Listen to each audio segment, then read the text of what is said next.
Hello everyone, আসসালামু আলাইকুম। Welcome back to my channel কলি কুকিং অ্যান্ড ব্লগসে সবাইকে স্বাগতম। সবাই কেমন আছো? আমি আলহামদুলিল্লাহ অনেক অনেক ভালো আছি। তো আশা করি তোমরা ভালো আছো। তো ঈদ তো চলে গেছে, এখন শুধু দাওয়াত খাওয়ার পালা। তোমরা তো সবাই জানো ঈদের পরে অনেক দাওয়াত থাকে।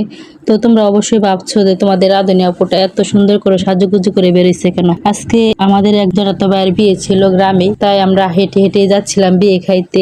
যেহেতু 5 মিনিটের রাস্তা, তার জন্য আর গাড়িতে উঠি নাই, হাঁটি হাঁটি পেয়ে যাচ্ছিলাম আর তাড়াহুড়ো করে যাচ্ছিলাম। ভাবছিলাম যে হয়তো দেরি হয়ে গেছে, আসলে কিন্তু দেরি হয়ে গেছিল। যে দেখি বরযাত্রী চলে আসছে, তাই তাড়াতাড়ি করে টেবিলে বসছিলাম, কারণ গ্রামের বিয়েতে কিন্তু দেরি করে গেলে লাস্টে খাবার পাওয়া যায় না, তাই আর কি তাড়াহুড়া করে যাওয়া। বছরের দুইটাই দেখি বা বিয়েতে কিন্তু সকল আত্মীয় স্বজন ভাই বোন ও বন্ধু বান্ধবের সাথে দেখা, তাই সব সময় চেষ্টা করবেন বছরে একবার হলেও কিন্তু সকল আত্মীয় স্বজন ও ভাই বোনদের সাথে মনের মিল মহব্বতটা বাড়িয়ে নিতে, তাহলে দেখবেন মন থেকে আসলে অনেক শান্তি পাবেন। বন্ধুরা, তোমরা কিন্তু অবশ্যই কমেন্টে জানাবে আমাকে এই সুন্দর ড্রেসটাতে কেমন লাগছে। তোমরা যারা যারা আমার চ্যানেলটিতে নতুন, তারা কিন্তু অবশ্যই আমার চ্যানেলটিকে সাবস্ক্রাইব করে রাখো এবং ভিডিওতে একটি লাইক দিয়ে গঠনমূলক একটি কমেন্ট করে যাবে। বন্ধুরা, আজকের মতন এখানে বিদায় নিচ্ছি। দেখাবে নেক্সট কোনো ভিডিওতে। Tata, bye bye.